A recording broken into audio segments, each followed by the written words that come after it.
The mix masters. I love Bobcat too, and I like a lot of the Uncle Jams guys.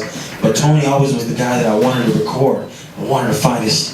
Never known I'd meet him. Never known I'd ever get to that level. But that's where the name Julio G came from. It was I named myself because in honor of Tony G, because I was such a fan. Never thinking I'd meet him though. You know what I mean? Until when I did meet him, my friend wanted me to battle him.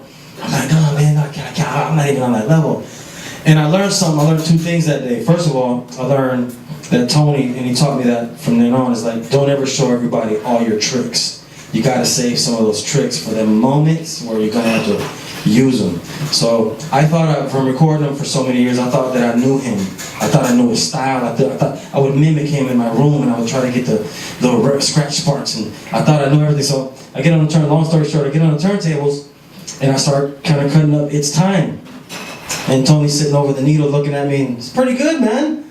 You know, you're pretty good. And I'm a little kid, I'm scratching, I'm like, yeah. I'm thinking, oh my God, he thinks I'm good. Like, in my head, I'm like, all excited, I'm nervous. And so I got off the turntables, and Tony got on, and I handed him the headphones, and he just said, go on, hold on to those. And he just started cutting up It's Time. I'm talking about like, nothing that I could have ever in my head imagined. And I learned, I said, oh my God, I thought he was good, but he's like way advanced. He's way better than Joe Cooley. I mean, just that's how I thought. Like, wow, Joe's probably the closest thing I've heard to Tony G, or that people would put them, against each other all the time, and who's better. And then I knew right there, I said, oh no, man, this guy, too much. So I asked him, I said, hey man, you embarrassed me in front of this room of people. How did you do that? He was nice enough to tell me, oh look man, you never learned how to mark your records, and you put a line on them, and then this is where you put the thing, and then it goes back 2 times. And if that didn't advance my DJing at that point, like 20 steps ahead, when I got home, that's all I was doing. Marking every record I had like a junkie. So every time I started, it had to be on the cue of, oh man, this record. So I learned that. Then the next week I came back, Tony taught me something else, and that's why my point being, where I've gotten to my career as Julio G and everything that I've accomplished, it's all on the basis of what I've learned from Tony. And sometimes I didn't get it, because he'll tell you a lot, and your brain can only consume so much of it. But I just try to get 2 or 3 pieces, and I figure it out from there. And the next time I see him, I'll ask him, hey, I did this. Oh, that's pretty good. You got that far? Okay, check this out. Oh, it does that? Oh, okay. So when you go take classes or anything from Tony, I'm just telling you, you're not hanging out with some guy that's just going to teach you something. He's actually going to teach you something that adapts to your style, Latino, hood, culture, how to work it into your mix. That's why I've done the radio so well. I produced my own show. I never had, when you see radio DJs, you see radio DJs all over, Big Boy, Felly Fat, whoever it be. They've got 5 producers.